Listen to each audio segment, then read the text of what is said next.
Hey, everybody, welcome into STL Sports Central, presented by DraftKings. The crown is yours, and this is Domesticated Gamblers, your home for St. Louis sports gambling talk. I'm Eric Sontag. There's Shawn Surwillo. Tito, the Iron Man streak is over for him. He will not be with us tonight. The man has too many kids. He's got 6 of them. I think he might even have like 15 animals or something in that house as well. Schedules have just gotten too nuts this time of year. So he's taking a little break from the show for now. Definitely expect Tito to be back with us at some point. But for now, at least, you're going to be riding with the Gamblers, me and Mr. Sharp here. So, Shawn, we're going to be missing Tito tonight, but the show must go on. So what is going on, brother? Not much, man. Yeah, Tito, he dipped out here in the NFL season right when we're getting ready to make some cash. Mr. Sharp's been sharing his profits with the world. Plus 2,800 in the last 3 months since Action Network. But yeah, we'll see if Tito wants to come back on the show. I think he's had enough of Mr. Sharp being right, and he couldn't handle it, so he'd take a little time out. He's on the bench, and we'll see if he comes back like Jordan wearing the 2-3 or whatever. What was he? What did they say? The 4-5. 4-5. Gotta get that 4-5. Yeah. So Tito, I definitely expect him back at some point, but so it's going to be a gambling nerd fest here. No fan perspective. We're just going to be nerding out as gamblers, me and Shawn. So get involved in the live chat. Had a great live chat last week, so become part of the show. Let us know what's on your mind. Let's talk some gambling. I see Tim. Yeah, he's with us in the chat already. The Gator Man is here on Wednesday night. So welcome, Tim. Yeah, to the chat. So we are going to be live with you guys every Wednesday night here on the STL Sports Central YouTube channel. Again, we're always going to be talking sports betting and covering these hometown teams from a gambling perspective. So hit the like button while you're here. Subscribe to the STL Sports Central YouTube channel if you haven't already. And we are going to cover every game of the NFL Week 4 schedule. Mr. Sharp going for his 4th consecutive winning week. I will tell you guys more about that here in just a few minutes. We'll also have some college football picks for you. We got a great slate on Saturday, Shawn. Oregon at Penn State, Alabama at Georgia, top 25 matchup in Champaign with Illinois taking on USC. Mizzou and UMass, I don't think we include that in the list of great matchups. No, not at all. I checked the line out, 44 points. What are we doing? I think I might bet UMass just because. I mean, is Mizzou going to get enough possessions here to even cover that number? Oh, my God. I don't know. I got a good story last weekend. I went over to the bro crib, Luke, the guy who likes to call him Lays. We went over to his house. He went to Mizzou, big Mizzou guy. And, Mr. Sharp had at South Carolina. And I gave it one of these when we got that late field goal to get the cover. And he was pretty mad at me. But all things worked out. Mizzou won, and we cashed our bet. Best of both worlds, absolutely. So, yeah, we will talk that Mizzou game here from a gambling perspective. Obviously, we know the Tigers are going to win. But will they cover that enormous number? We'll talk about it. And our Mizzou coverage here on Domesticated Gamblers is brought to you by James Carlton with State Farm Insurance. Also talk a little Cardinals. They're in action right now as we speak against the Giants. And I have a bet for St. Louis City SC's game on Saturday against LAFC. So we will talk about that as well. Shawn, we have no sweats remaining with those Cardinals. We have cashed the over 75.5 wins. Yeah, me and you took a lot of heat to start the season, boy. Everybody said this team was going to be, 50, 60 win team. And what do you know? They're 3.5 games out of the wild card. And if Mozeliak would have done anything, especially getting rid of Fetty, this team's in the playoffs, like for real. Me and you were kind of on that train all year, and Mozeliak just didn't make a move. Shame on him for not trying, here at the end of his last run. And I'm glad we cashed that bet. And we got a couple other futures. I think Nick Kurtz is going to win that American League Rookie of the Year pretty easily. And Ramirez might pull it out for Miami. So I don't know. We'll see. Yeah, he's not listed very high in the odds anymore. That's a loser. But we did cash our Milwaukee Brewers bet for winning the NL Central. You got it at what was it, plus 400 something or plus 550? I threw $90 on that. That was a nice cash, buddy. So yesterday I got extra $495 in my pocket. Oh, God, I love that. So, yeah, the Cardinals are still technically alive. The Mets are losing tonight. The Cubs are crushing them. So the Cardinals if they can beat the Giants tonight, they will still be alive heading into Thursday. The Giants do lead this game 1-0 in the bottom of the second. So make sure you stick with us here on the STL Sports Central YouTube channel. The Card Central postgame show will be coming up tonight after the Cards are done in San Francisco. We got the Godson with us in the chat. He is here on the way home as a sand volleyball champion. Congratulations, Godson. Thanks for tuning in and a sand volleyball champion. A lot of winning on the show. Yeah, he's excited about the win on the over for the Cardinals. And Tito the fraud out of maternity leave. I mean, he's been on maternity leave his entire adult life, pretty much, with all these kids. And Tito's actually joining us in the chat. These frauds. I imagine he's here for a quick second. And he's got to shoot out and tend to one of his living things in his house. Oh yeah, get back to daddy duty, daddy day camp, Mr. Tito. Get the show off and get back to daddy duty. Well, we're going to close out the show with our best bets. Another winner for me last week. That is now 9-1 over my last 10 best bets. So you do not want to miss that, guys, as we are really rolling on the show with my best bets and Shawn on the NFL. We have really hit our stride here on Domesticated Gamblers, and just a great spot if you are looking for some action this weekend, or if you're in Missouri and you don't have time to get over to Illinois, the wait is almost over, guys. We're just 2 months away, just over 2 months away from legal sports gambling here in Missouri. So if you're getting excited and want to get in on the action, do it with DraftKings. The wait's almost over. DraftKings Sportsbook, America's top-rated sportsbook app, is coming soon to the Show Me State, and you can sign up today. So new Missouri customers can get $300 in bonus bets when we launch on December 1st. So download now and place a $5 bet when we go live. DraftKings Sportsbook brings everything you need to elevate your game day, including live in-game betting, lightning fast payouts, and endless ways to get in on the action, all right from your phone.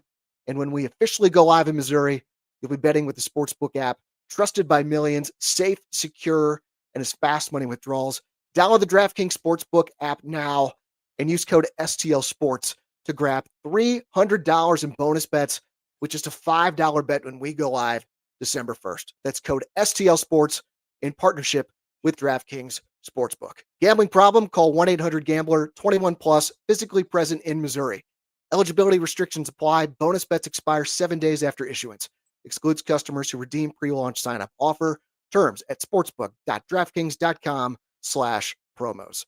Shawn, I've got in the habit of Thursdays, a day after our show, kind of take all this information that we discuss here in the show. I make my drive over to DraftKings and get my bets in for the weekend. That's become a nice little tradition for me here. Yeah, it's Friday for me. I'm right with you. I drive across the bridge and throw my bets in, but a couple more months, here we go. I'm very excited to be able to throw some live bets in on DraftKings, sitting on the couch on a Sunday.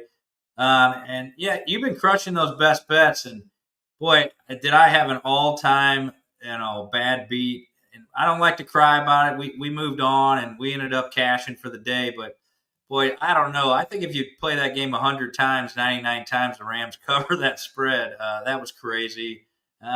But kudos to the place kicker not trying to make a tackle or do anything with the ball.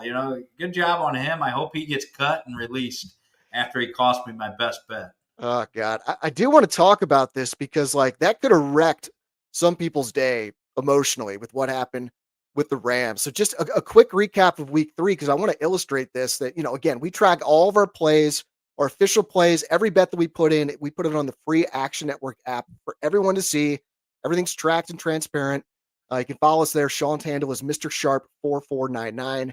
My username on there is eSontag. So with our official picks, Shawn, you went 3-4, but your 2 biggest plays of the weekend that you went heavy on were the Cardinals +3 and the Chiefs -6. And both those plays cashed. You profit $427 on the week. That's your 3rd straight winning week to start the NFL season. I tailed some of your plays. I did a few of my own, and I went 5-4 for a profit of 2.35 units on the NFL last week. Cashed 2 units on my best bet alone with that teaser. So, and again, that profit is despite the fact we were both on the short end of that horrific Rams beat. And look, that is an absolutely disgusting beat, but those things are going to happen. And I'm just telling you right now, you have to get to a point as a gambler. And Shawn and I know this. We have lived it. You have to get to a point where that doesn't ruin your day. And a good way to get there is you got to be honest with yourself and acknowledge when you're on the right side of somebody else's bad beat. Right. Because that's going to happen too. And those things are going to even themselves out over time. So you just really got to keep perspective with that. So just, Shawn, your reaction to that game and that beat, and then also just week 3 overall. Yeah, that was a tough one. When they lined up for the field goal, I was pretty excited. I thought the Rams had a shot to win that game straight up. I had talked about that, and they were right there. They kind of blew that game, to be honest with you. They were controlling that game till the third quarter, and they lined up for the field goal, and I thought, all right, I'm cashing this bet. Maybe the Rams make it, and it just the unthinkable happens. But yeah, I kind of shook it off and said, all right, let's get back to business, and we cashed the Cardinals and we cashed the Chiefs. That was one of my other favorite bets.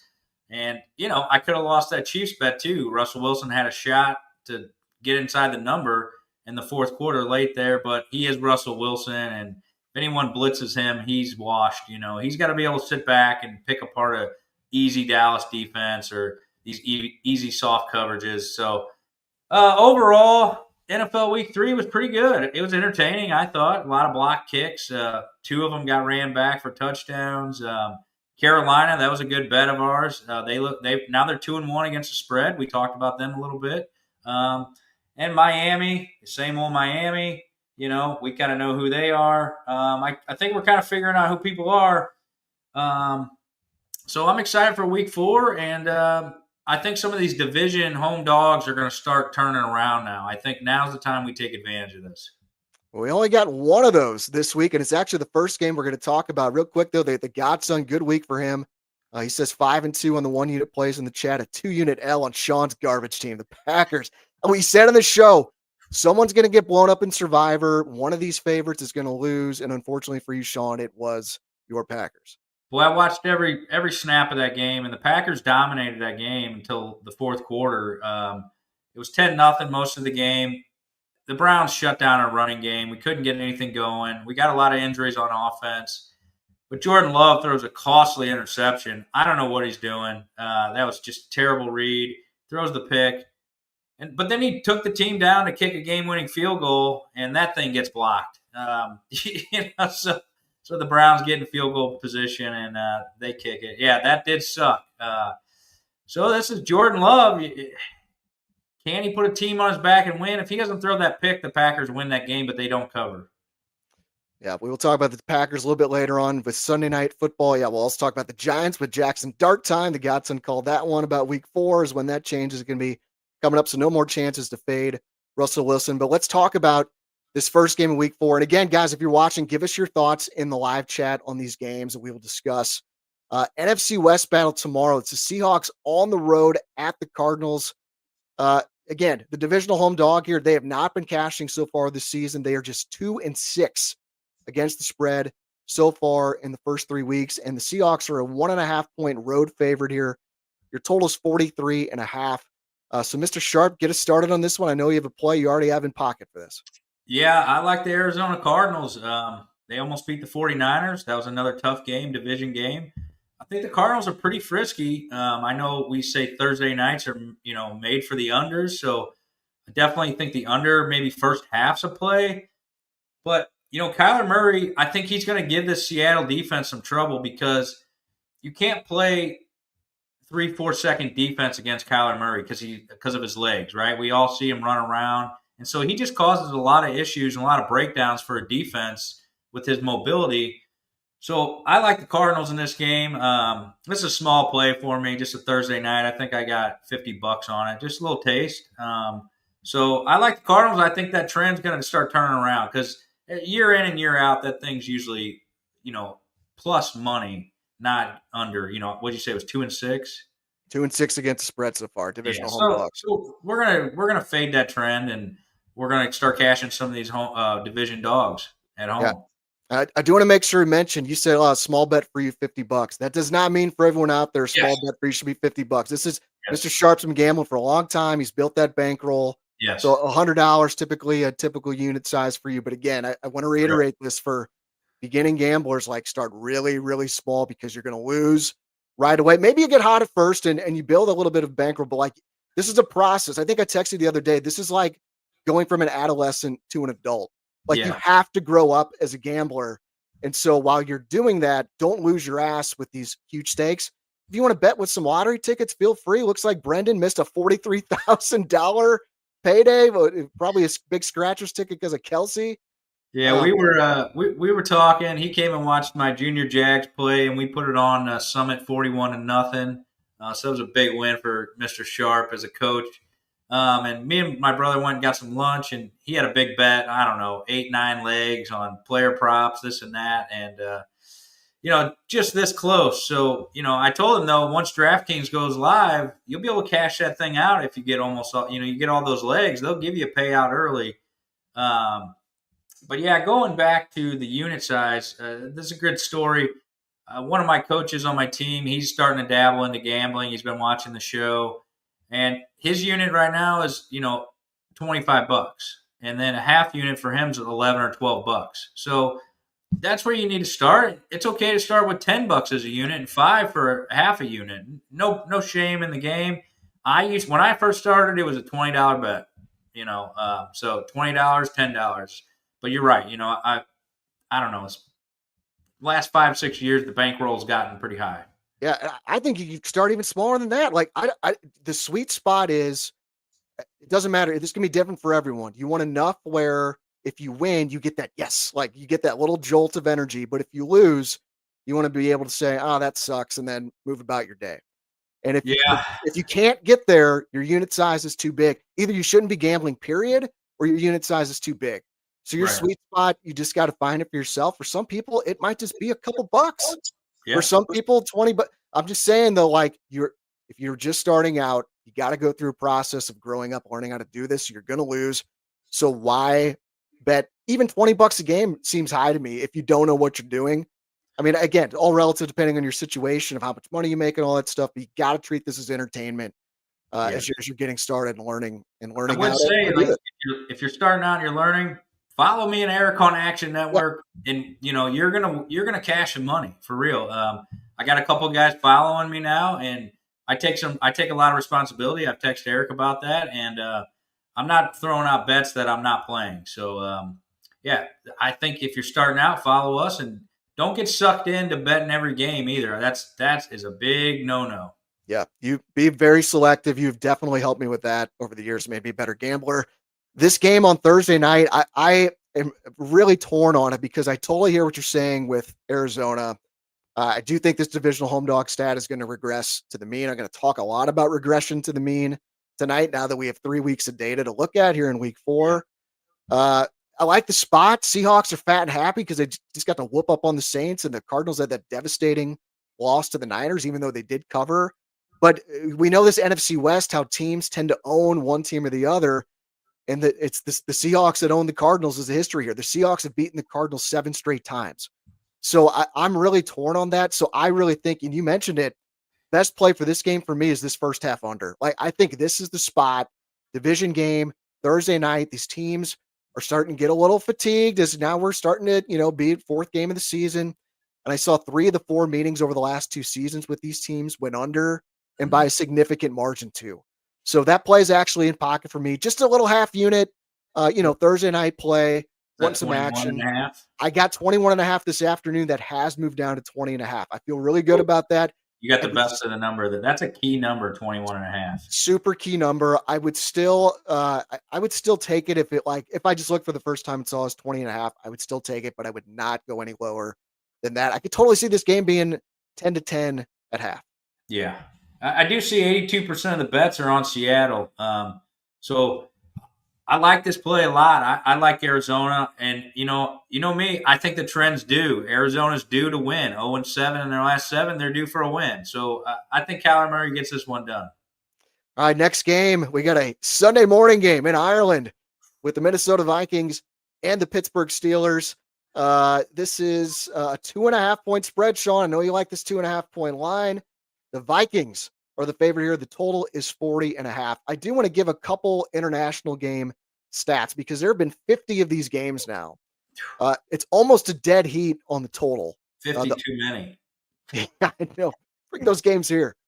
The unders are 26 and 24 in those 50 games. So no edge there. But this has been a spot to take favorites historically. Favorites are 32 and 18 against the spread in these international games. And I'm going to take the favorite here. I lean Minnesota -2.5. And it's really just the Steelers, I think, are super lucky to be 2-1. they have gotten dominated on the stat sheet every single game.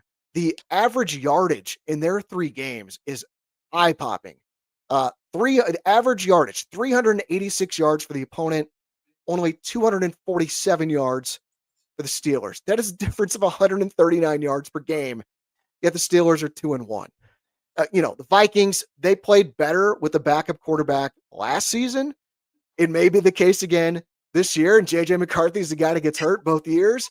Jordan Mason, good call by the Godson. He looks great as the RB1. And the Vikings already beat Aaron Rodgers in an international game last season when he was with the Jets. So I think they do it again here. Lean Minnesota -2.5. What do you think here? Yeah, I think some of the numbers, though, overseas, it's a lot of Jacksonville, right? Jacksonville was a really bad team, so I'm sure a lot of those good teams were beating up on a bad Jacksonville team. That's a good point. I think New England was a few of those games were New England going over there to England after Brady left, a bad New England team. So I'd have to look more into who was playing those games, but I know a lot of them have been Jacksonville, New England. Who else has been going over there? The last couple of years, they're getting better teams to go, but so I don't know if I'm buying that just yet. I stay away from overseas games unless it's in Brazil, and I think the over might hit because of that field. Come to find out, the NFL fixed the turf that they played on with the Chiefs and Chargers because of all the complaints last year. So for me, this is just a stay away game. I throw everything out the window because of jet lag, because of the travel. I stay away. Brendan points out in the chat the Rams. I do remember we're going to have all that London tourism coming to St. Louis when the Rams were playing over there. Rams, yes. That's what I'm saying. It was a bad Rams teams. It was bad Jacksonville. So those numbers are kind of skewed there, And I don't really believe in Carson Wentz just yet. He played a bad team. The Bengals are done. They look defeated without Joe Burrow. And, what Carson Wentz are we going to get? If T.J. Watt's coming around the edge and he's forcing Carson Wentz to make some crazy throws, Steelers might get some turnovers. I'm just this stay away game from Mr. Sharp. No edge. I would never bet this game for any amount of money. Let's see if you got an opinion on the next one. The 3-0 Los Angeles Chargers, a 6-point favorite at Jackson Dart and the New York Giants. Your total is 43.5. So what do you have picked out here, Sean? Boy, I got a small lean on the Giants. I know they've looked bad, but that defense has played pretty good. And I think Jackson Dart's going to give them some juice at home.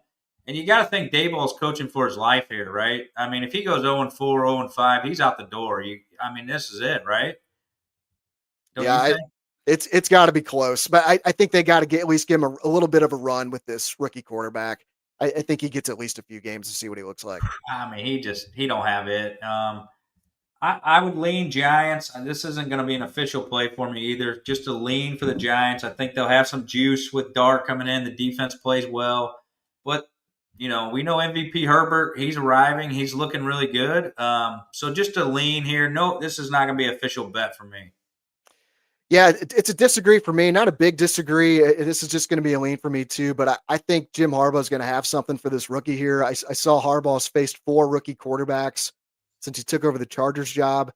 Harbaugh's 4-0 straight up and against the spread in those games. This guy, he's a cover machine. 63% against the spread as an NFL head coach. Justin Herbert, 63% against the spread on the road in his career. And we've done the research on this show. West Coast teams in the NFL do not struggle going to the East Coast, so I'm not worried about that factor. I tend to agree, like if the Giants do get this done, I agree with Brendan. This is Baker Mayfield juice vibes. Giants won't win, but they cover. I could see that happening. That's why I don't love this number at 6. Yeah, so just a lean on the Chargers for me. You would think that Vegas is kind of begging you to take the Chargers here, right? It's under a touchdown. Yeah. They're kind of saying, here, take the favorite team. They're 3-0.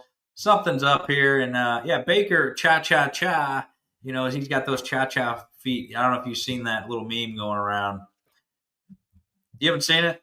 I got to check that one out. Oh, my God. A reporter asked him, he said, oh, Baker, you got the cha-cha-cha feet going on. It was incredible. Baker's post-game news conferences are instant offense. I love watching that dude talk. He has it. He has the it factor. He just does. Reminder, guys, if you're watching, throw us your thoughts in these games on the chat because I need some help in this next one. I think the toughest game on the board for me is Eagles at Bucks. Eagles a 3.5-point road favorite. Total's 43.5. And it's tough for me because both these teams are 3-0, and both of them have just been surviving and they're overdue for a loss. So for me, the best play in this game, I'm gonna be looking at the prop market because I have no idea what to do with the side or the total. But I see Jalen Hurts. He is almost like automatic at this point to score a touchdown. Like, Yeah. he's done it all 3 games this season, and in 14 of his last 17 games overall, he scored a touchdown. You only got to lay -140 on that. Math nerd here. That's implied odds of 58% of that happening. I think at this point, that should be like a 66% likelihood that Hurts scores a touchdown. Again, he's done it in 14 of his last 17 games. So I like that Hurts anytime touchdown scorer at -140. I think that's the way I would go. I also think Bucky Irving at plus money to score a touchdown and plus 115 is enticing. No Mike Evans this week. They usually look to him a lot in the red zone. And Bucky had 29 touches last week and didn't score. So Yeah. I just think he also has no rushing touchdowns this year. I think he's due. So Yeah. yeah, Bucky to score a touchdown at plus 115. Anything plus money, I think's pretty good look there. Yeah, I kind of like the Eagles in this spot. I just think the Bucks, they're not going to be able to keep doing this unless Godwin plays. I've heard that Chris Godwin might play, but how many injuries can they keep taking and then just surviving? I know Baker's been playing out of his mind, but he can't do it all, right? And I think this is a tough spot for the Buccaneers. I still like them throughout the year as they get healthy, but I kind of like the Eagles here. This might be a half unit play for me. Gotson agrees with me on Jalen Hurts. A Jalen Hurts touchdown, Ibuka touchdown. He's been a revelation in fantasy. He's on my ball club, which is great. And over 43.5. I don't know. I just have a weird feeling this could be a lower scoring than you would think, but I don't feel confident enough about that to take the over. I mean, just that Mike Evans not being out there is big. Godwin, it sounds like he's going to be out there, but I got to think he's on a snap count. And still, the Eagles offense, they haven't looked right all year until they were forced to in the second half to finally throw the ball. So just this game feels really tough to me. I think props would be the way to go. Yeah, the Eagles are 5th in time of possession. The Bucks are 12th. So definitely could see a lower scoring game than you think. It'll probably be hot down there in Tampa, and players get worn out. I could definitely see the under for sure. But I think for me, it's just the Eagles here. I just don't think the Bucks can keep overcoming these injuries right now. Yeah, wish it wasn't 3.5 though. Wish was maybe it was 3 for we're the gonna Eagles. we're gonna wait and see what that number comes down to or where it goes. Like the stuff from the Godson about taking the Chargers money line in some parlay. I could totally see that. Chargers do look incredible. I think Harbaugh has unlocked what this team has needed. They've been talented for so many years, but they kept losing these damn close games, and that's not happening anymore with their head coach and this quarterback that's really found himself. So yeah, Chargers money line in some kind of parlay or a teaser. I don't hate that, but I don't love it. I think there's better options out there just because we saw last week of the Packers. I don't love taking road teams very often in, teasers and parlays because I think those can get blown up. I'm a lot more picky with spots like that for a road team. Me too. I love me a home dog. You know that because I just think that home field, that home juice gets you going. This is just a tough game, really. If it gets to 3, I'm probably betting the Eagles. I'm with you. I don't like it with the hook. Got another divisional matchup coming up next, and another potential teaser game with the Titans at the Texans. So the Texans are a 7-point favorite here. 2 winless teams in this game, and this total is 38.5. That is super ugly. I mean, a 38.5 point total and a 7-point spread. Yeah, I don't like the looks of that. me either. Tennessee's looked terrible. I thought they were going to have a little juice against the Colts. They made a little bit of a comeback, but Cam Ward doesn't look good. This Titans team doesn't look good. I think the coaches are probably going to get fired here. But the Texans don't look good either. I mean, they should have won that last game. They should have beat the Rams too. They were in both of those games. Their defense is playing pretty well, but they got nothing on offense. Nico Collins is banged up now. Christian Kirk was back. I think he got 8 or 9 targets. So he will help Stroud a little bit, but they just have nothing, no creativity on offense. They're just kind of letting Stroud run around and make a play. This is a stay away game for me. Yeah, it's a lean on the Texans for me, but not betting it because, again, I don't like this number. I don't think the Texans should be laying 7 against anyone right now, but there's no way I could take the Titans. we were both on them last week. They completely no-showed against the Colts. I saw over their last 30 games, the Titans' record against the spread is 6-23-1. So, this is a loser franchise going up against a team that has owned this division for a while now, and it is pretty much a must-win game for Houston. I was down on them heading into the season, but I don't think they're this bad. This has been putrid. They still haven't scored a touchdown in the red zone this season. I think that's also going to regress to the mean. They're going to break through at some point. I think it would start this week. So just to lean on the Texans, but I don't like them enough to even put them in a teaser or a parlay. It's Gatson not betting it either. Probably garbage game, but I'd have gone Titans +7. The spread's too big. I agree. Texans should not be laying 7 against anyone, like I said right now. Yeah, the Texans' problems, they're dead last in third down conversions. You can't be dead last. It's 24% on third down. So they're getting nothing done on third down. They're not moving the chains. And really, their defense is playing pretty well for being on the field that much. But Tennessee, they're 29th in the league on third down. This is going to be a pretty bad game. But I think the Texans should win this game. They're really missing Joe Mixon and what he brought to that offense. He was a physical runner. He really got going downhill, and that opened up the passing game. So we'll see if Joe Mixon comes back after week 6, but I think their season is probably going to be – they're not going to make the playoffs this year. No. I think that was one of Tito's big teams of the year, too. He was on the Texans. I think he even said, I could see this team making a Super Bowl run. Yeah. Oh, Tito. We miss you, Tito. Next game, Carolina at New England. Patriots a 5.5-point favorite. Total is 42.5.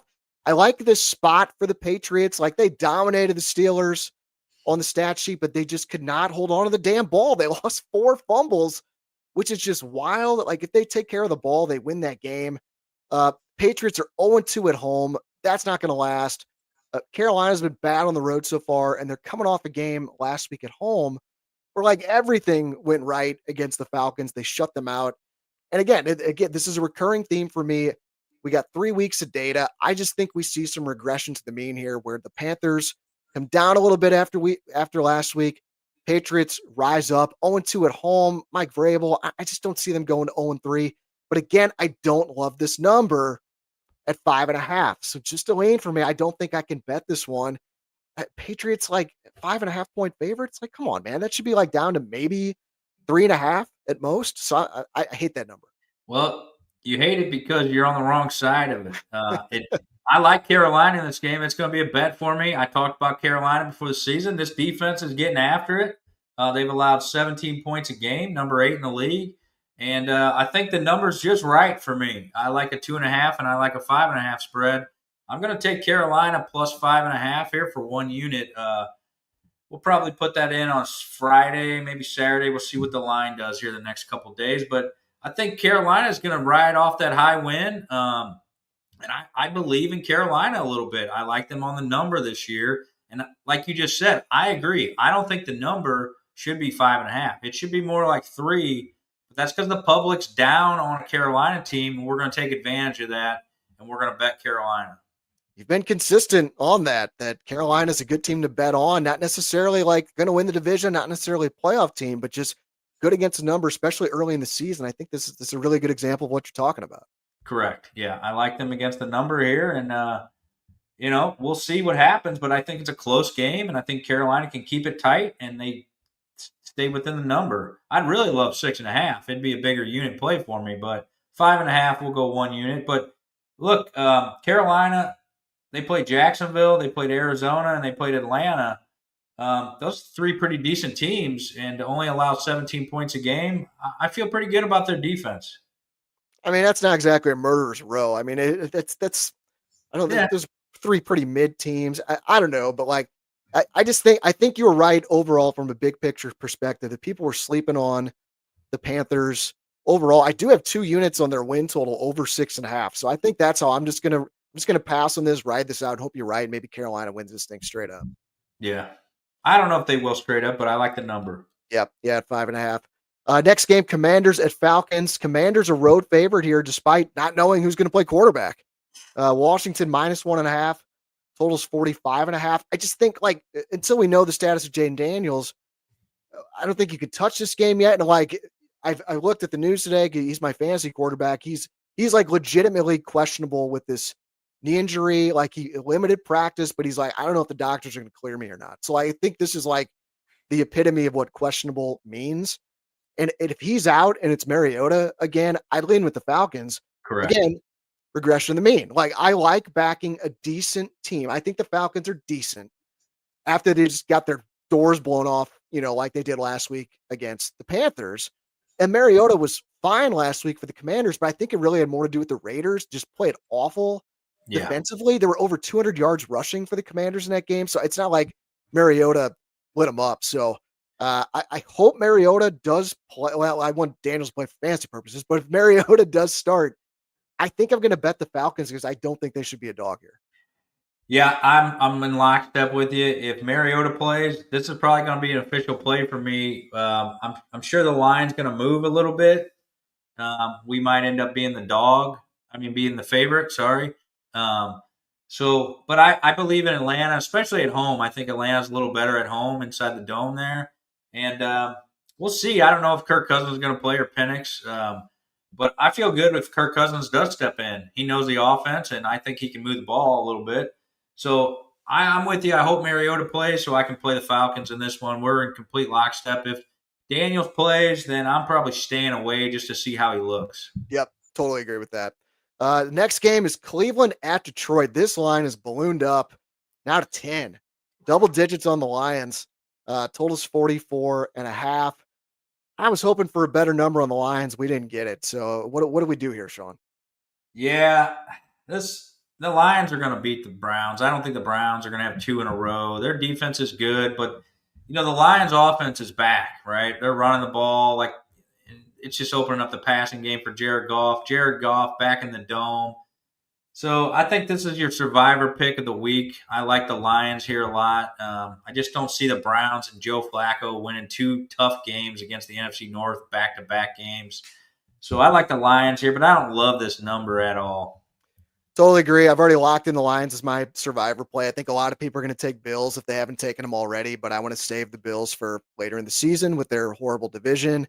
I just feel like the value's been sucked out of this game with the Lions. I thought we might get a line of about -7 because I thought the market's opinion of the Browns would be more favorable after they beat the Packers. And I was thinking the Lions would probably lose to Baltimore. But then once that didn't happen, this line, I think it was at 8.5. Because I have the Lions in a couple teasers when they were at 8.5. I have them at 2.5. So I feel really good about that. But the Browns, they have this great defense, but I don't think that the market is not fooled by this. People are not thinking that the Browns are going to win back-to-back games. So I'd say if this line gets back down to 8.5 or 9, I think the Lions are an outstanding teaser piece this week to get it down to 2.5. But unless you can get that, this is a total stay away for me at -10. Like I definitely don't want to bet the Browns in this spot to be super competitive 2 weeks in a row against great teams. But we also, we never take the worst of the number on the show. I'm not going to take the worst of the number on the Lions either.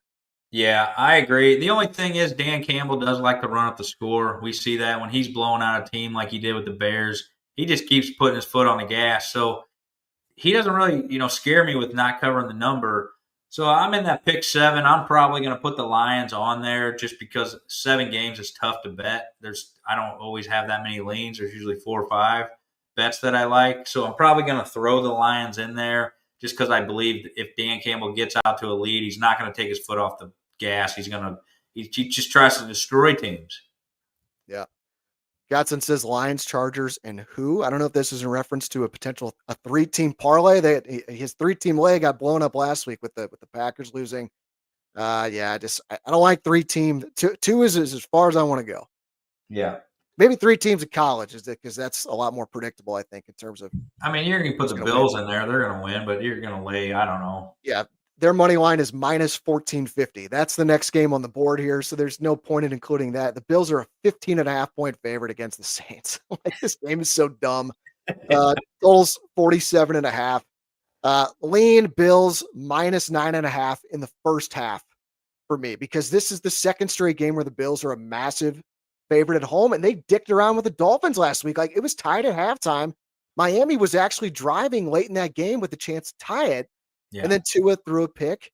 Bills went down, kicked the field goal, and I think they won by 10. So I feel like that got the Bills' attention, where I just don't think they're going to screw around this week. I think they're going to lay the hammer down early on the Saints team. That God, Shawn, I really hope that the Titans and some of these other crappy teams can win at least a couple games, because the Saints, like, I don't think they got any more than one win in them. And we can cash that bet on the Saints to have the worst record in the NFL. Like, I totally see that happen.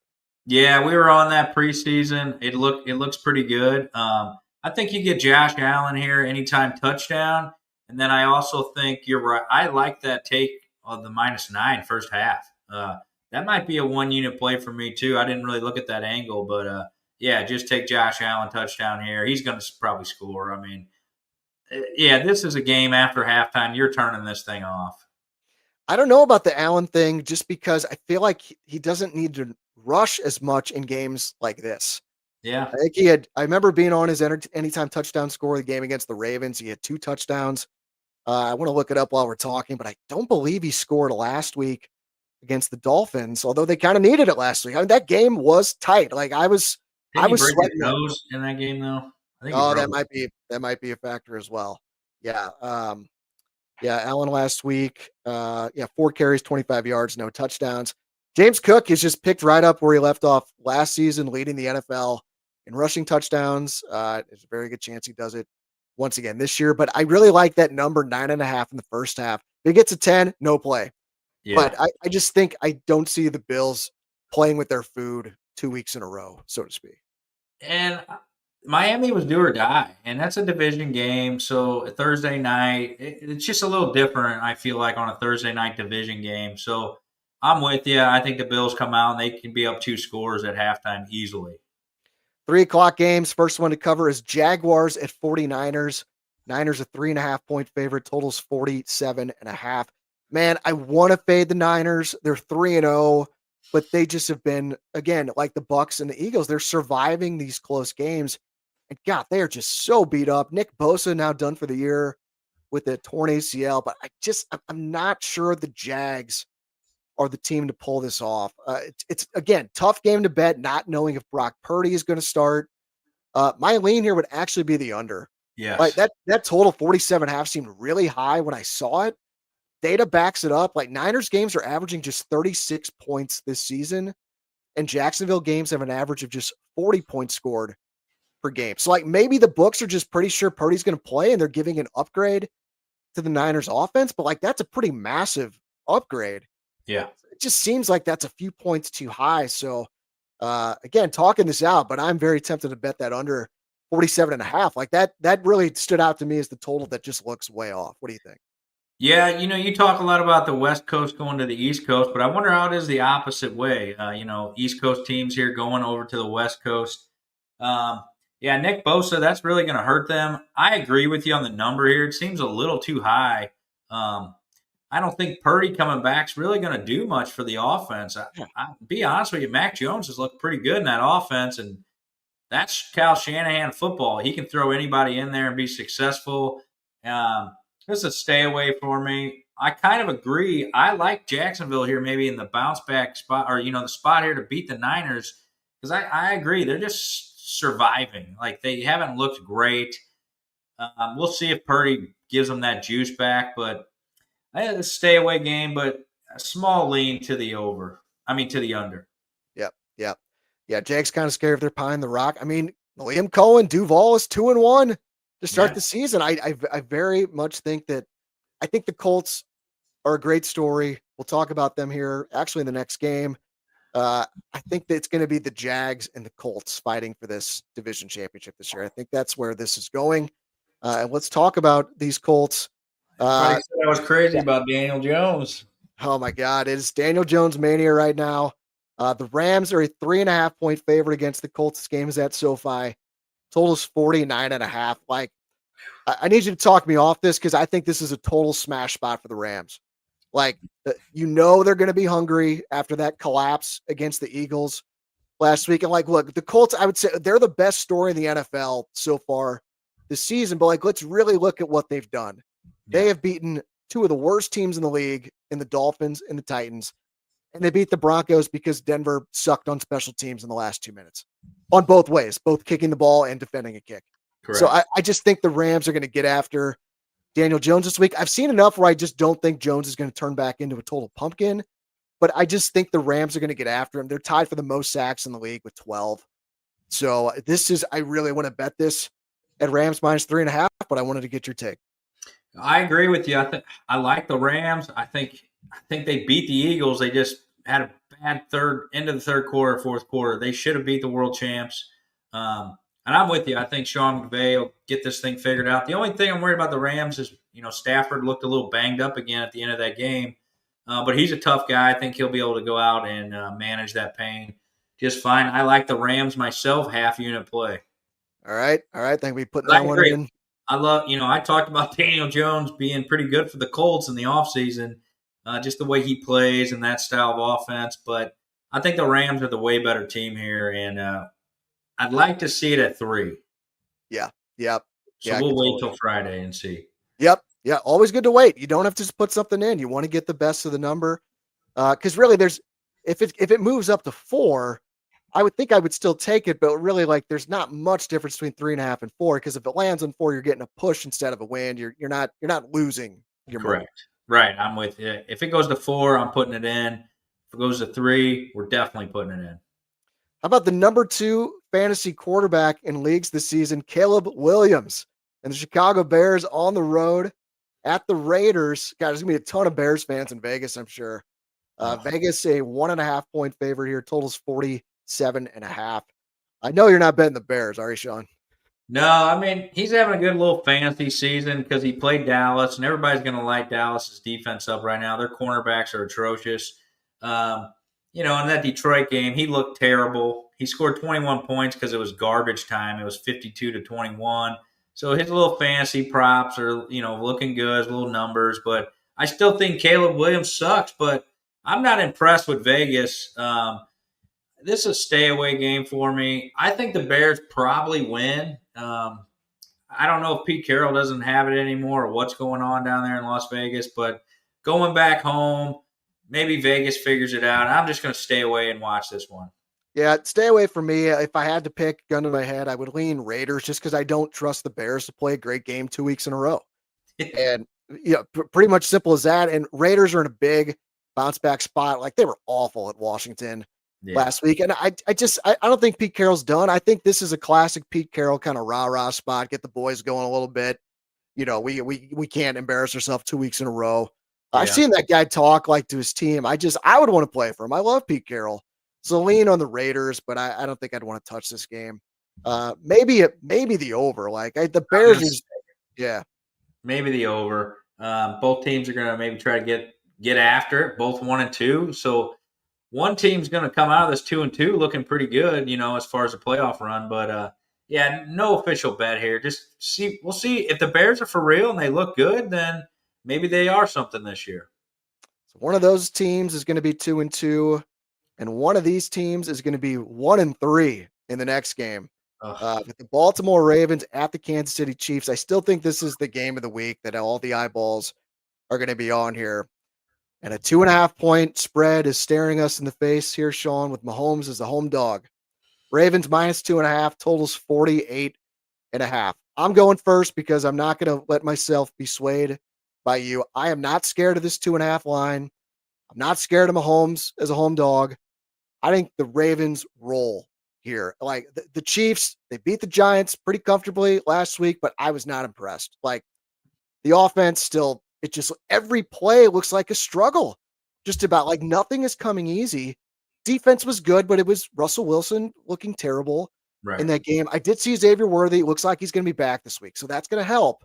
Limited role. He's going to be on a limited role. Yeah. So snap count, most likely. I just don't think they can do enough to keep up with Lamar because the Ravens, if Derrick Henry could hold on to the damn ball, there's a very good chance they're 3-0 with wins over the Bills and the Lions. And instead they're 1-2, but they're still scoring a shit ton of points. They're averaging 37 points a game through 3 games.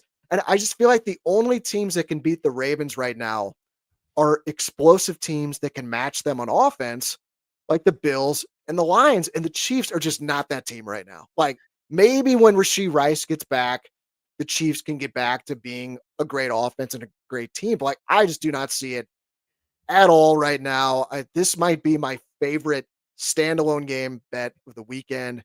Ravens minus 2.5. What say you? Yeah, I agree with you. The Ravens are, a couple fumbles away from being 3-0. Right. That's what I'm saying. Like, yeah, and they played Buffalo, they played Detroit, some of these good teams, and Lamar fumbled in that Detroit game. That cost him too. But I'm with you on Kansas City's offense. The only thing that worries me is the old NFL hasn't thrown any flags Mahomes' way yet, so.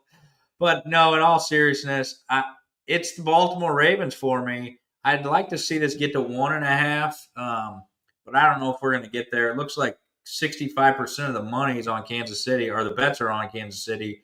So I'd bet there's going to be some sharp money on Baltimore. So I'm with you. I think they're just the better team, the better offense. And I don't think Kansas City can score 21 points against this defense because the Giants just kept giving them the ball. Butker's having problems kicking field goals right now. And Kelsey's fighting with Andy Reid again. There's something going on in the clubhouse. It just doesn't seem right. Give me Baltimore.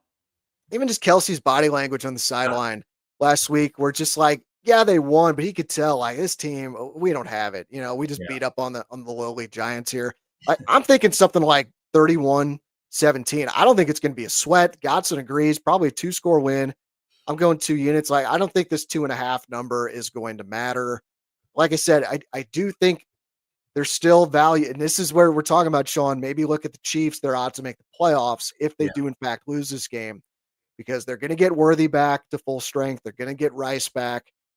I don't think this team's just going to whimper out and be a sub 500 team. I expect them to make a charge, but at this point in the season, they don't got it right now.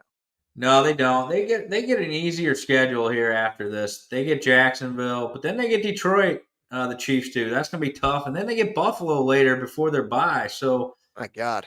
But the second half of the season looks like a lot of winnable games for them. Denver, Indy, Dallas, Houston. You got the Chargers, which they'll probably split the division. Tennessee, Denver, and Vegas. So I like the Chiefs to make the wild card.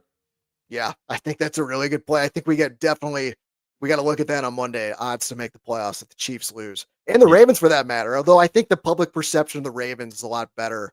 I don't think we'd get a good. I put it this way: if the Chiefs fall to 1-3, I think we'll get a better price to bet on for the Chiefs to make the playoffs than if it's the other way around and the Ravens lose and the Ravens are 1. Ravens still be minus money.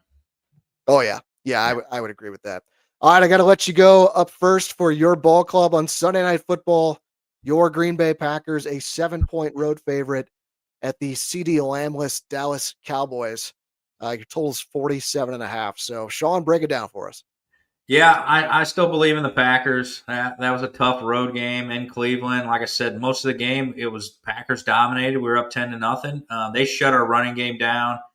But Dallas has a bunch of issues going on in the secondary right now. They're just blowing coverages. And we all saw Jordan Love go into Dallas, Jerry World, a couple years ago in the playoffs. And, he kind of made his star right then. And I think Jordan Love, he's feeling the pressure. I like Dobbs. I like Golden's getting involved in the offense. Christian Watson should be back here in week 5 or 6. Look for Tucker Kraft to get going again. And I think we'll be able to run the ball a lot easier against Dallas. And that's really what the Packers need to do. They need to be a balanced offense. I don't love the number, but I think Dallas might be imploding here a little bit. CeeDee Lamb's out. So small lean here at 7, but I think Green Bay's a good teaser team here. I don't see them losing 2 games in a row. I like Green Bay, to throw them in a teaser, 7-point teaser. Maybe with the Chargers, maybe with Buffalo, but I wouldn't even like that. I don't know. Yeah, it's only getting Buffalo down to like 9.5. Yeah, right. Maybe you could tease up the Eagles to 4.5 or something like that. Yeah, I could definitely see that. Yeah, this game's going to be part of my best bets. I'm going to save my full breakdown for the end of the show. I think this could be a good game. I think Love is going to eat in this game. Yeah. That Dallas secondary is so bad. So I think there could be some good dart throws. Matthew Golden, anytime touchdown, plus 210. Wicks is plus 240. Kraft is plus 200. Dobbs is plus 195. I think you might take a half unit on 2 of those guys, and I bet you end up profiting.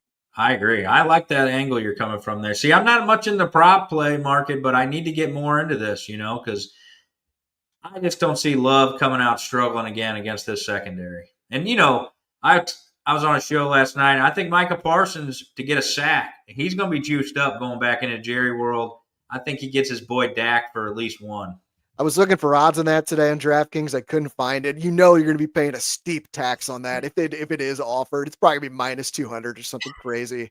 Yeah, true. Godson agrees. Pack bounce back game. Garbage Dallas team without CD. Yeah. Hammer the Pack Show. Did anyone call it the Pack Show? No, That? We don't do the pack show. 6.5. Yeah, if you get it 6.5, I love that. That line's been on the move most of the week. 2 Monday Night Football games, which is great, but this first one is absolute garbage. It is the Jets at the Dolphins. Big old woof, Tito. We miss you, brother. But the Dolphins are a 2.5-point home favorite here. The total is 45.5. I mean, God, do we bet this, Shawn? Yeah. All right. What do we think here? Mr. Sharp likes the Jets. I like what I've seen from the Jets. Besides game 2 when Fields got injured, and that was against Buffalo, superior team, but they went toe-to-toe with Pittsburgh, and they went toe-to-toe with Tampa Bay. So I think Aaron Glenn has this team playing hard for him. I do. And I think Miami's in a bunch of trouble here. They lost to Buffalo. They showed up a little bit, but that offense still isn't going well. Tyreek looks like he's checked out, and I think Mike McDaniels is going to get fired this season. So give me the Jets and the 2.5. I like getting 2.5 here. I saw that status of Fields is still up in the air, and that's why just like if he plays, I would agree with you. Yeah, on the Jets, just because I feel like he's the kind of guy, almost like Caleb Williams, both a former Bear, one Bear, one former Bear. They show out against bad defenses, right? And the Dolphins have given up the most points in the NFL. Right. So I think I'm going to join you if Fields is out there, but if Terod's out there, I mean, I'm going to be. It's 6:15. That is prime dad time. Having dinner with the kid. Fields plays. I'm in a tough spot in fantasy. I got Jordan Love or I got Fields if he plays. I'm going to go with Love, but I think Fields plays. This is another one of Tito's picks here. The Dolphins was his big team in the AFC East, and my God, I told him the defense was going to be atrocious. God, I think we're on. I know I have. You might have it too. Dolphins under 7.5 wins. I think I might cash that thing by the end of October. Like this is brutal. SJ, welcome to the chat. Packers versus Cowboys. Packers 45, Cowboys 10. Like it actually would not stun me if that's the score that we see. I hope you're right, SJ. Go Pack, go. The Tyreek trade coming soon. Fins are one of the worst. Take the Jets even without Field. Doesn't Tyreek to the Chiefs make so much sense? Or maybe the Chiefs don't have interest in him with the drama that he brings. I don't know. I could see them though. I mean, they're trying to win one more here before Andy Reid goes out, and boy, what a shit show that would be. Kelsey and Tyreek back together, bitching on the sidelines. I'm here for it. I'm here for it too. All right, last game Monday night. I wish this was a later game. 7:15 start. This is a mountain time. Give me an 8:00 start. Yeah. But it is the Broncos hosting the Bengals. Denver 7.5-point favorite. The total's 44.5. I'm going to take the big bounce back and lean Bengals here. And I got the numbers to back this up. So like Bengals got absolutely embarrassed last week. They were down by 31 at the half at Minnesota. And I saw the stat on the Action Network. So over the last 35 years, there's been 72 games where a team was down by 30 or more at the half. So just a complete bloodbath, right? So they get embarrassed. Their next game against the spread, those teams are 48, 23, and 1. That is a cover rate of 68%. Again, those are for teams that were down by 30 or more at the half the week prior. And I think that makes sense. Like these guys are absolute like alpha male professionals. Like they have pride. They're going to come out with their best effort the next week. I don't think Browning is a bum as backups go. I think he's decent. And Bo Nix just does not look good at all this season. I love my ticket on the Broncos under 9.5. I think everyone was, slurping on the Broncos before the season. I just don't see the Broncos winning by margin here. Like I could see them winning, but 7.5, I really like the dog here. What do you think? Yeah, preseason, I talked about Bo Nix struggling. That second year, I didn't really like him that much, and I was kind of down on Denver myself. But, boy, I think the Bengals here, the defense is bad. Joe Burrow's gone for the year. The vibes seem bad. Zach Taylor's probably on the hot seat. I could see him getting fired this year. I kind of like Denver here. it's really, as a gambler, when I like the favorites, it really bothers me for some reason. I don't love this because I know how Vegas works. I know how the lines work. But for some reason, I like Denver here, and I like a few of the favorites this week. So maybe it's a chalk week, and maybe I do need to cash in on that. I'm just nervous that I like a lot of favorites. I don't know why. It's just not how I bet. But I tend to think the Broncos here, but I'm not going to bet this game. I'm probably going to put a half a unit on the Jets if Fields play, and I'm going to skip the other game. Yeah, again, check us out on the Action Network for all of our official picks we decide to put in. Again, it's Wednesday. A lot of times by Friday afternoon when the full injury reports come out, really kind of know what you're looking at. So follow us again, that free Action Network app, Mr. Sharp 4499 is Sean's handle. I'm in there as Sontag. And for yourself, if you're gambling, you should be tracking every single pick that you make, and it's a super easy way to do it, to know how you're doing. Or otherwise, you're just throwing money at a wall, and you don't really know. If you're winning, you're like, all right, I feel great. But then if you're losing, I know when someone's a winning. I know when someone is a losing gambler. It's when they say, "Oh, I was about even last month." No, that means you got your ass kicked. And you have no idea how much you lost, right? That is exactly right. In my beginning years, I never kept track, and then I got the Excel sheet out, and I did it that way. Because you kind of talked me into that. The Action Network, we don't get sponsored by this, but it's just the best way to keep track. It does it all for you. It's awesome. You can follow your friends. You can follow professional gamblers. I love it. Yeah, it really is awesome. It keeps me more responsible. I know you're not taking this comment from Brendan. Dallas in an upset Dak for president. I do think Dak is better than he gets credit for. I think he's a pretty good quarterback. What are the Bengals doing? Go get Dak Prescott. Go get Anthony Richardson. Go get Jameis Winston. Go make a move. Well, that is our NFL preview for week 4. Now let's talk some college football as Mizzou essentially gets a bye week here as they're taking on UMass on Saturday. And our Mizzou coverage is brought to you by James Carlton with State Farm Insurance. He is my insurance agent. And if you love us or you love the show, make sure you get a quote from James. Like, seriously, the number one way you can support us is by supporting the advertisers. Like, I don't care if you watch, call James and tell him you heard about it on Domesticated Gamblers or STL Sports Central.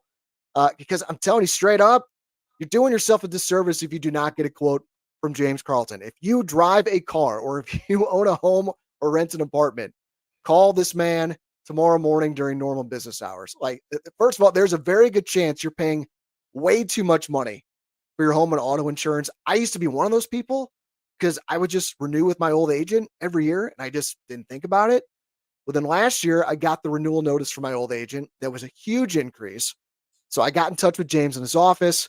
I asked him to give me a quote based on the exact same coverage. And turns out I could save over $800 by making the switch to James Carlton and State Farm. So that's exactly what I did. So for real, it doesn't matter what you're paying for insurance. Get a quote from James and his team and see if they can save you money. The only thing you have to lose is a few minutes of your time.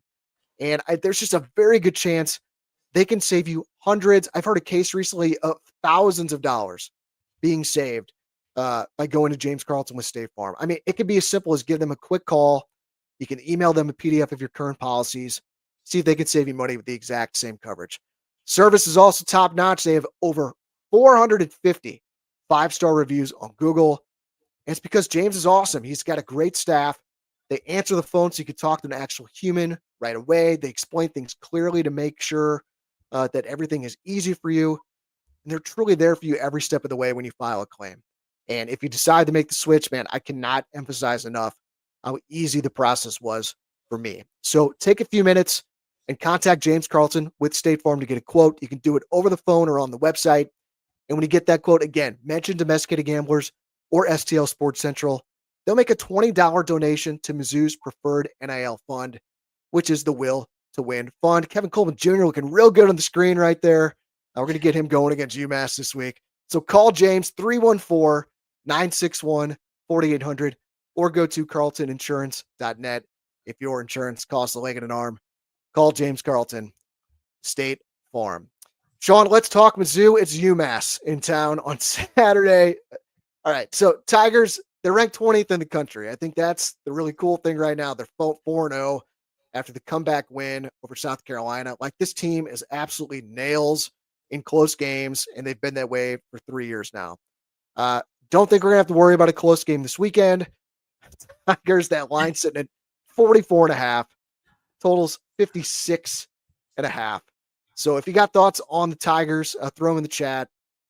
Shawn, what's your take on Mizzou overall and just this game from a gambling perspective?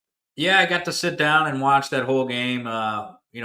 Watched it with the bros, and I tell you what, that Hardy, he's a heck of a running back, boy. Man, So good. this dude does not go down. I was super impressed.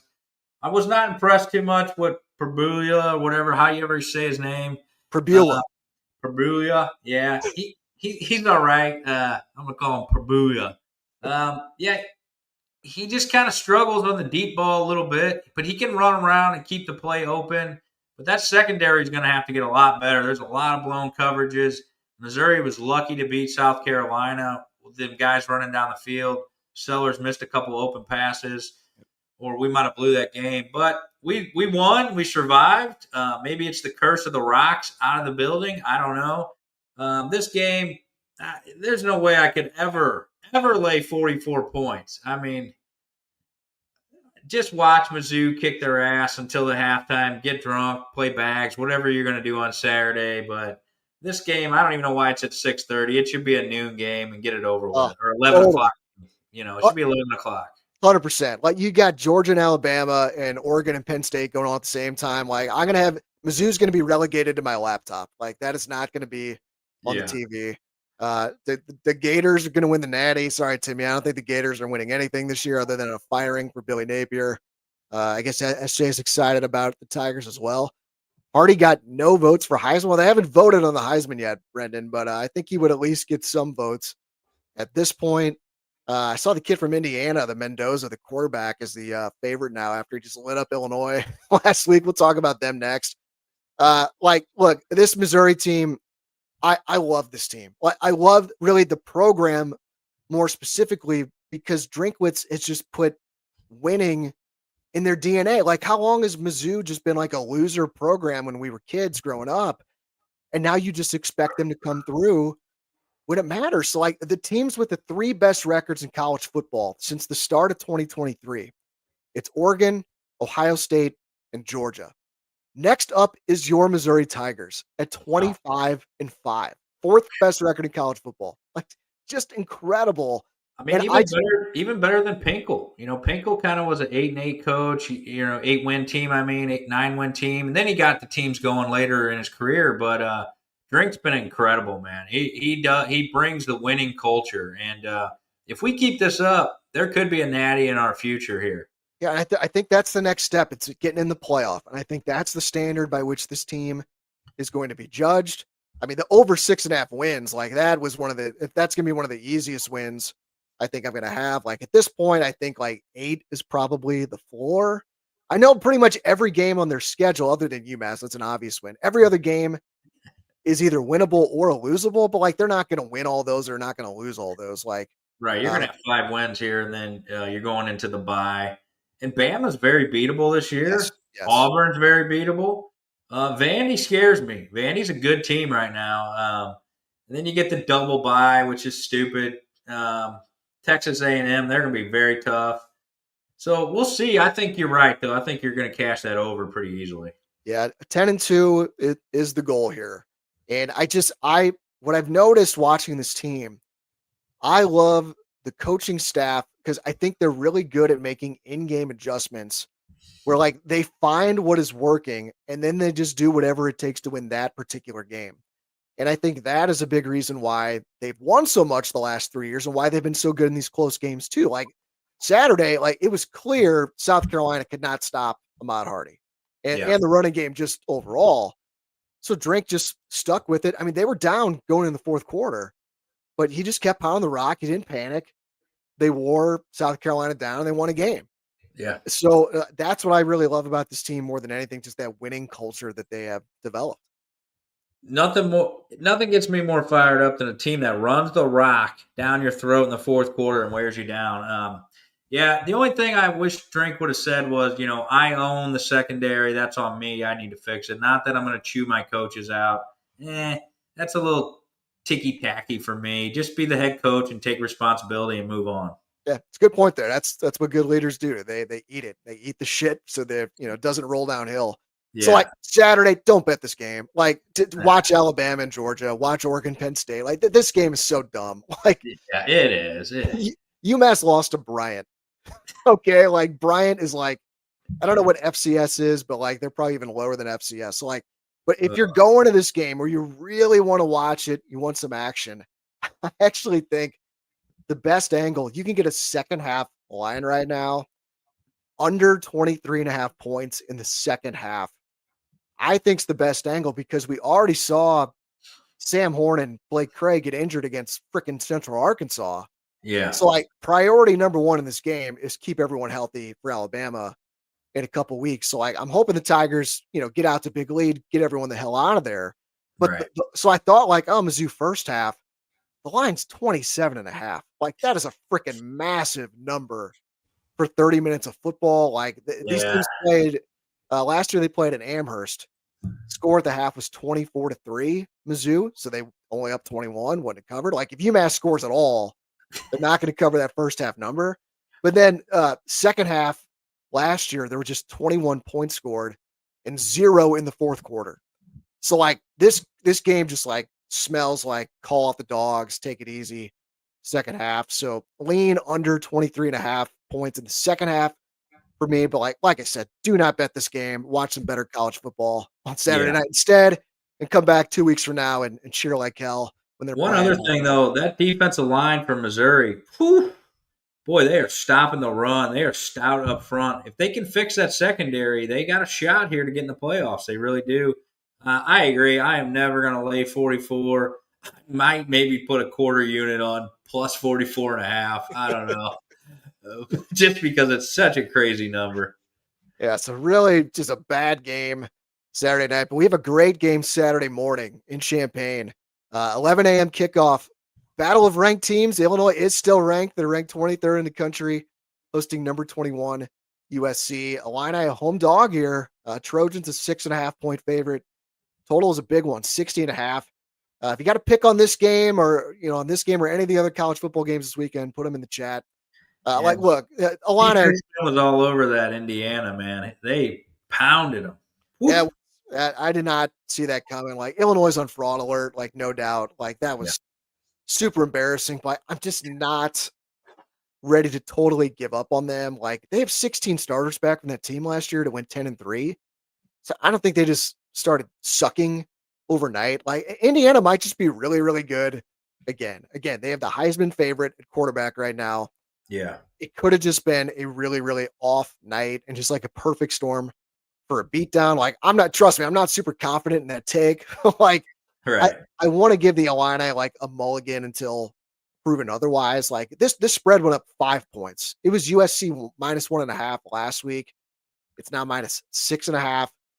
So just like, I think this is like one of those kitchen sink games for Illinois where they throw everything at USC. Like they're in front of their home fans. The Illini are, they were embarrassed. Like got to have some pride here. But I actually think the best play, I know it's a high number, but the over, I think, would be the best angle. Like Trojans are like super explosive offensively. They're averaging over 52 points per game. I know it's not been a great schedule, but they have defensive issues as well. Michigan State put up 31 on them last week. So I think both teams are going to put up points here. And if I'm wrong about Illinois and they really are a fraud, like this game is probably going to go over anyway because USC is going to put up a huge number. Right. So if you're going to bet this one, I think over 60.5 is the best way to go. What's your thought here? Boy, Mr. Sharp's not very sharp in the college game, but 60.5, Mr. Sharp could never go over 60.5. This blows my mind. I'm keen into the NFL game, 60.5. My goodness. I would have to take the home dog, but getting 6.5 maybe if I bet this thing. But I can't bet over 60.5. I know. Save my life. I don't know. I had a bet on the USC game last week against Michigan State over 56.5. And I think there were 70 something points scored. Like it's just USC scores a lot of points. They don't play defense. Brendan saying he called it better coach. He said Signetti is better than Bielema. Props to him. Tip of the cap. You're totally right on. at least for that night. That was an embarrassing night for Illinois fans. It was bad. Let's see. Do you have anything else picked out for college football this weekend, Shawn? Anything stand out on the board? I kind of like Notre Dame this week to get back on the winning. You keep winning games here. They're -4.5 at Arkansas. I don't think much of Arkansas. I think Notre Dame wins, and I think Notre Dame's going to get back into the run of this thing a little bit here. I saw that game, and then what's the big game? It was LSU at Mississippi at Ole Miss. Yeah, tough game there, boy. I don't know. LSU looks pretty good this year. But Ole Miss, that's a tough one, man. I don't know. I'm not the big college guy. You follow Danny B on Action Network. He's kind of more the college guy. But I did have fun watching Mizzou. I've always liked watching Mizzou, but that would be for me. I kind of like the Irish, and I kind of like Georgia to beat Bama. I think they're laying 3.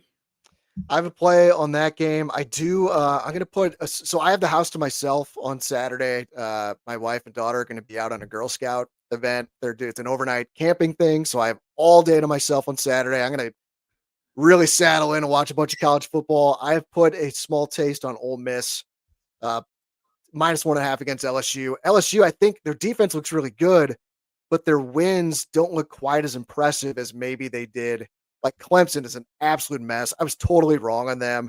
And LSU beating them in the first game of the season, I thought was like this incredible road win. And now it's Syracuse beat the shit out of Clemson at Clemson last week. So I'm not totally sold on LSU. I think it's a good team, but Ole Miss at home, that's going to be a play for me. Don't love it, but again, if you have an afternoon to yourself and want to watch some great college football, put a bet on that one. And then Alabama, Georgia, I actually really like the over in that game. That's not just, I want to bet it because I'm going to watch it. I really like the over in that game. The main reason for that, 52.5. 52.5 seemed low to me. The defenses are not getting any pass rush going on this season. Both teams outside the top 100 in the country when it comes to sacks.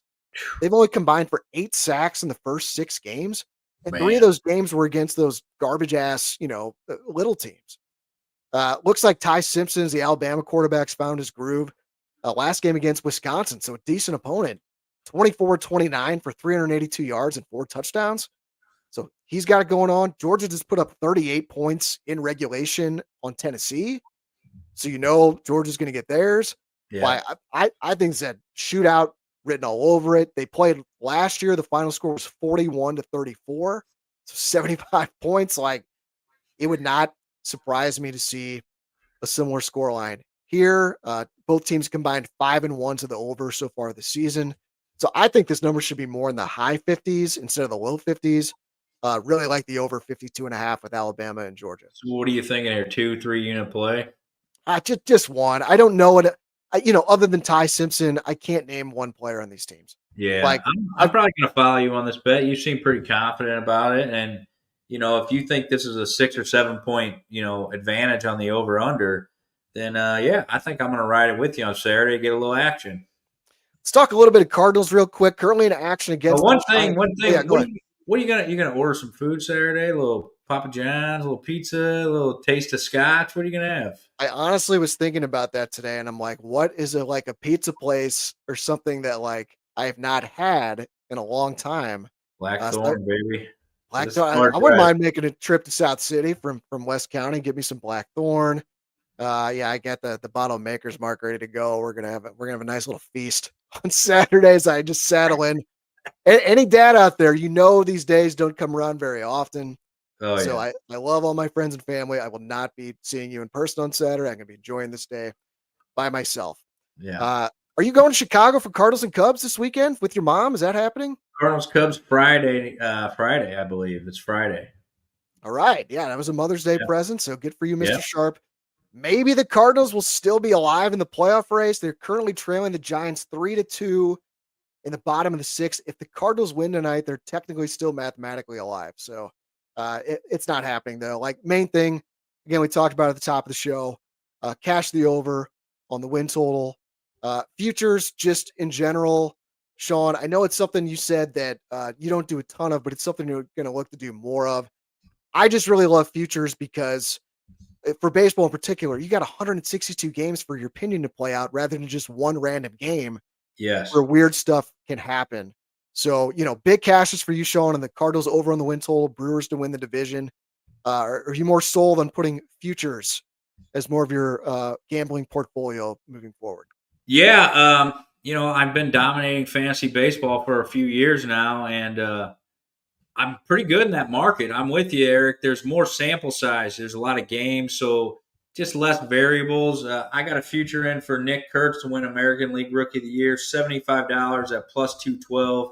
We're going to cash that thing. He's going to be the American League Rookie of the Year, no doubt about it. I got the Rangers to make the playoffs. They're not going to get that home. But we got close on that. If you look at expected win-loss record, they should have like 88 wins. I tough know. one. Yeah. And we're going to cash the Cardinals. I'm going to win $100 on that one. So, yeah, I really enjoyed that futures market. And it's definitely something I'm going to get more and more into, especially with DraftKings becoming legal here in Missouri in December. Because I think you're right. You knew Milwaukee was a good team, and the Cubs really had pitching problems, and that team was going to come around, and we got the best of the number we could have on that when Milwaukee was down.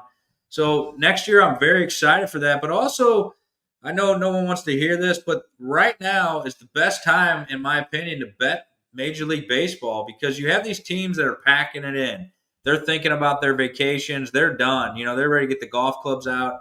And there's a few teams in the wild card that are do or die teams, and they just win at this time of the year. These other teams pack it in. I think the Reds are playing Pittsburgh tomorrow. I like the Reds a lot tomorrow at home. They're do or die win right now. I think they're minus 160, but you could look to put them in with another parlay piece, get a little better odds, but maybe lay a run and a half even. I think right now is the time you can cash in on Major League Baseball the last week of the season. Definitely look at the pitching matchups too, because I thought the same thing about the Reds. I saw they were facing Skeens tonight. I'm like, oh, the Reds, that's not a play. The Reds lost to the Pirates tonight. So again, I think that's major desperation spot for the Reds tomorrow. I do agree this is a great week to cash in. I actually am about to cash a bet tonight because I really looked at those angles like you talked about.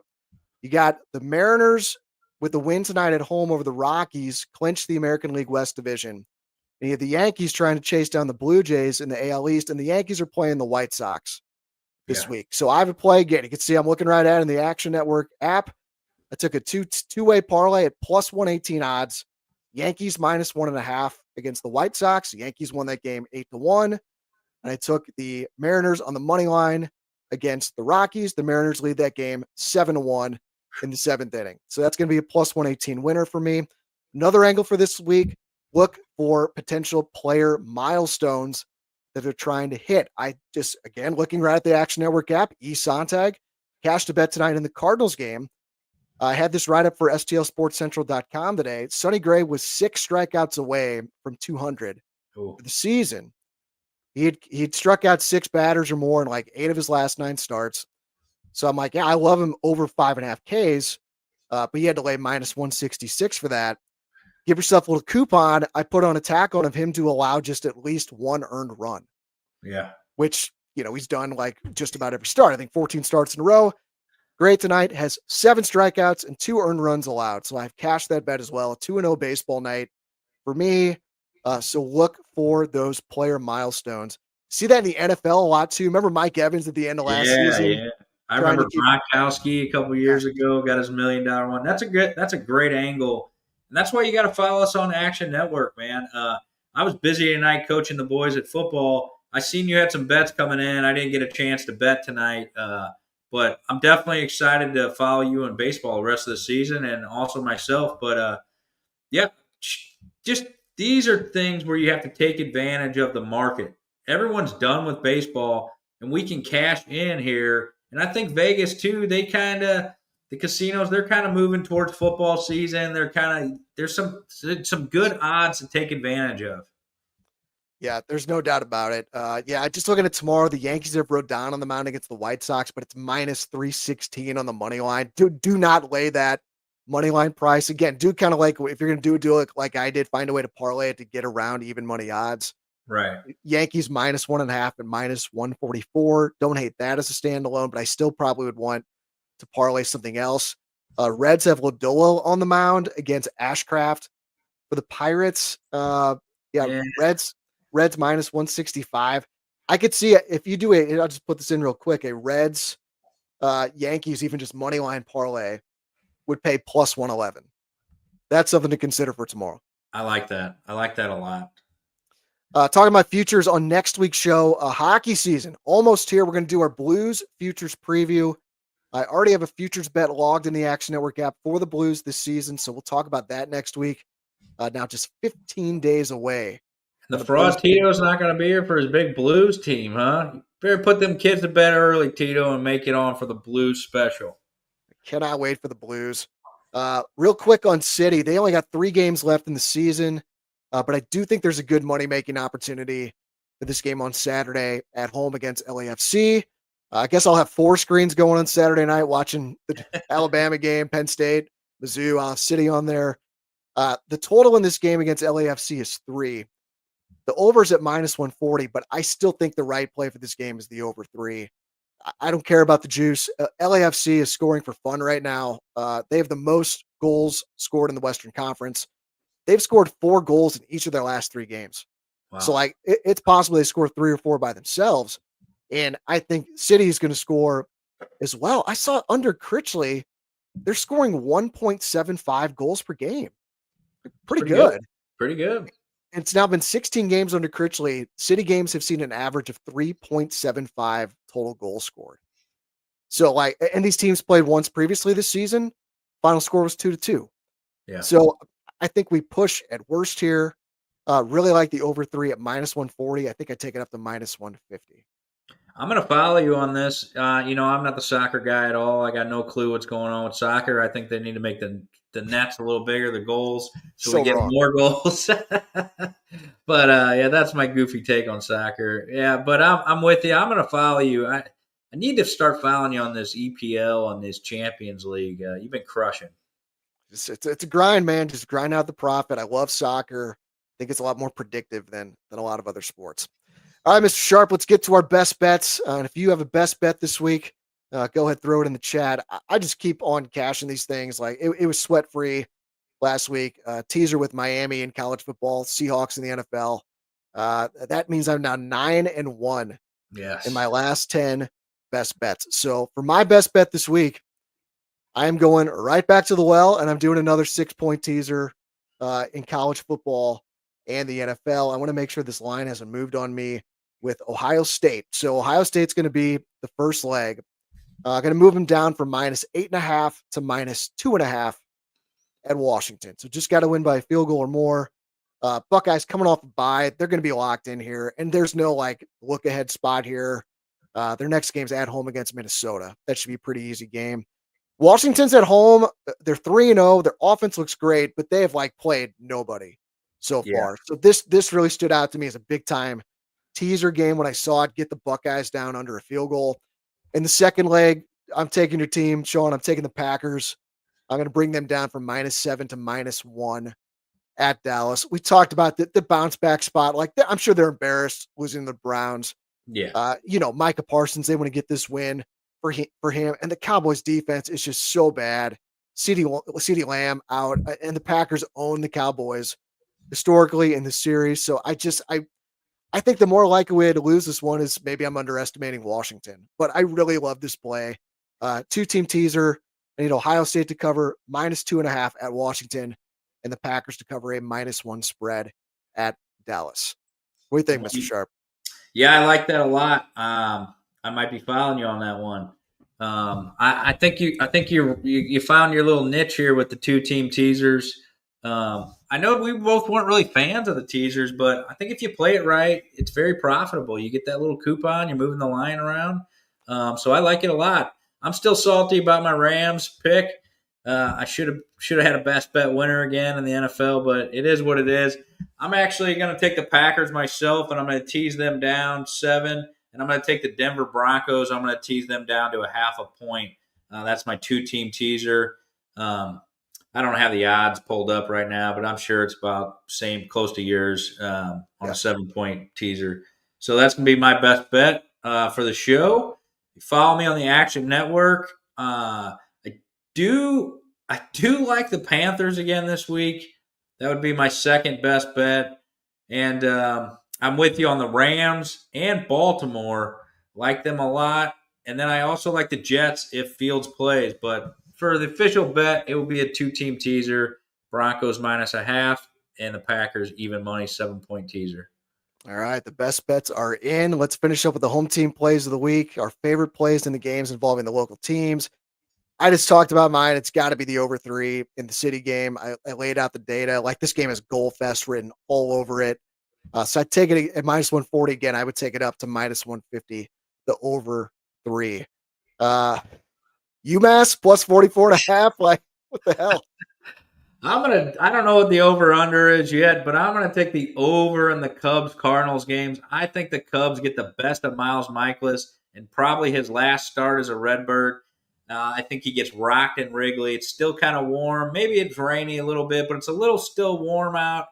I'm just going to take the over. There's no line out yet, but what do you think? 8, 9, somewhere around there? Just depends on the wind. Could be 7.5 or it could be 12. It just We're just going to take the over. I think Miles Mikolas gets absolutely rocked in Wrigley. Well, I hope you get the wind blowing out on Friday. Friday afternoon at Wrigley, like, that is my absolute heaven. Unbelievable. Yeah. So it'll be a good time. Get to see the ball flying out in the bleachers. Yeah, let's hope so, brother. All right, man. Well, enjoy the show tonight. Hope you guys did as well. Do us a favor, hit the like button, subscribe to the STL Sports Central YouTube channel. And again, most importantly, the number one thing you can do to support the show is support the advertisers, and you will be doing yourself a favor as well. So take just a few minutes, get a quote from James Carlton with State Farm Insurance. I'm highly confident he'll be able to save you money like he did for me and for Tito. The phone number is 314-961-4800 or go to carltoninsurance.net. Stay tuned for the – oh, yeah, go ahead. Before we get out of here, just one more time to the audience. It's free to get on Action Network. It's free to follow me and Eric. And Eric all-time is plus 39 units on Action Network. And I'm plus $2,800 in the last 3 months since I joined Action Network. Join. If you love to gamble or you're interested in gambling, join. And just maybe do it for fun. Maybe put the bets in for fun if you're a new gambler. Follow along, and you'll see that we're definitely going to cash you money. We don't change our picks or edit them or anything. It's all live. Everybody can see what we're doing in real time. Yeah, and this is an over 1,100 bet sample size for me. I've literally made over 1,100 bets in this app since starting to track there and up 39 units. So we'll just keep on rolling, Sean. We missed Tito tonight. I'm at 150 bets, yeah. So. Yeah, we'll just keep that rolling because, yeah, we love talking gambling with you guys. So make sure to come back and see us every single week here on Domesticated Gamblers. Stay tuned for the Card Central postgame show coming up after the Redbirds game tonight at San Francisco. That is Sean. I am Eric. This has been Domesticated Gamblers here on STL Sports Central, presented by DraftKings. The crown is yours. Thanks for being with us, guys. We will see you next Wednesday. Where in the world is Tito?